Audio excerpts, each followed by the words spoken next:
삶을 디자인하는 목장 꾸미기. 오늘도 말씀으로 우리들의 삶을 멋지게 디자인해 보길 소망합니다. 첫 번째 디자인은 나의 삶을 통해 디자인하는 유어 스토리입니다.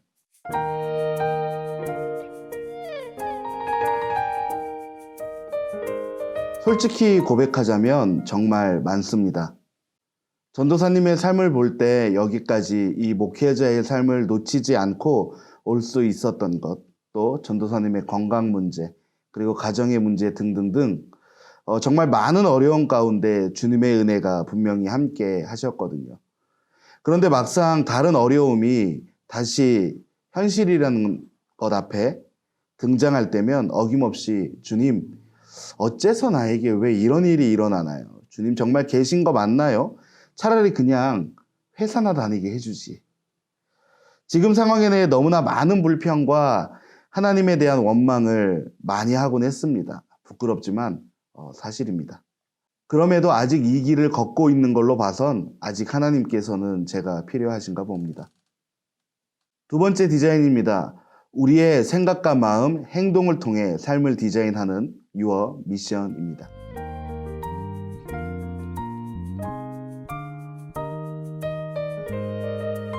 분명히 하나님이 출애굽에서부터 이스라엘의 모든 행보를 지켜주셨거든요. 하물며 이집트에서 나온 것 자체가 이미 기적이라고 할 수 있을 것이고 하나님의 은혜라고 할 수 있을 것입니다.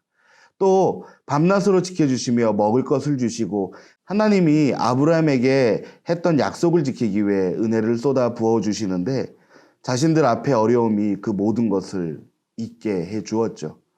그리고 불신의 증거로 차라리 이집트에 내버려 두지 라는 소리를 했다는 거예요. 살려달라고 할 때는 언제고 당장 눈앞에 어려움이 하나님을 바라봐야 하는 그 마음을 막아버린 것 같습니다. 그런 것 같아요. 조급해지면 당장의 눈앞의 것만 생각해서 내게 있는 것, 주어진 것, 나의 삶에 펼쳐진 하나님의 은혜를 잊어버리게 되는 근시안적인 사고를 가지게 되는 것 같습니다. 여러분, 그랬으면 좋겠습니다.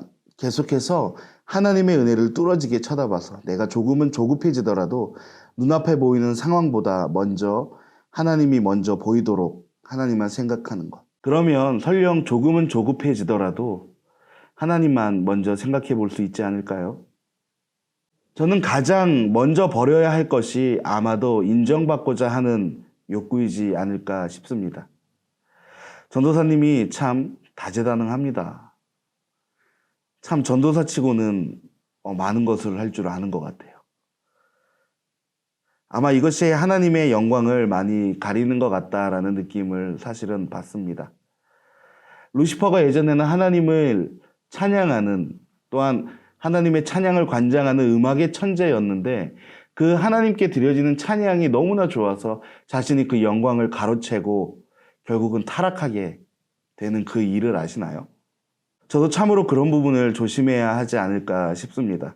나의 능력 모두 주님께 드려서 하나님께 영광을 돌리는 삶을 살고 싶습니다. 아까 생각 부분에서 이야기했듯이 조급함이 우리 마음에 생기면 당장 눈 앞의 것만 보이게 됩니다. 그런 조급함이 효과적으로 복음을 전할 수 있을까라는 질문 앞에는 당연히 불가능하다라고 생각합니다. 저는 하나님의 여유를 가져라 라고 이야기하고 싶어요. 우리가 보기에는 안 될 것 같고 어려운 일도 주님이 함께 하시면 넘지 못할 것이 없잖아요. 복음을 전하는 일도 마찬가지인 것 같습니다. 조급함으로 하나님을 바라보지 않게 된다면 이 복음 또한 사실 전할 이유도 사라지는 것 같아요. 그러지 않기 위해서는 하나님만 뚫어지게 쳐다봐야 하겠죠. 이스라엘 백성이 독사에 물렸을 때 구리뱀을 뚫어지게 쳐다봐야 살 수 있었던 것처럼 하나님을 뚫어지게 쳐다보고 나간다면 복음을 전하는 일은 물론이고 삶의 모든 면에서 조급함보다는 하나님의 여유를 가지게 될 수 있지 않을까요? 눈앞의 상황이 아무리 어려워도 주님만 뚫어지게 바라보는 우리 청소년부가 되었으면 좋겠습니다. 여러분, 조급하면 될 것도 안 된다라는 이야기가 있잖아요. 조급함이 생기고 눈앞에 어려움이 펼쳐질 때마다 하나님을 바라보고 기도하는 하나님의 여유를 배우는 우리 모두가 되기를 진심으로 소망하고 기도합니다.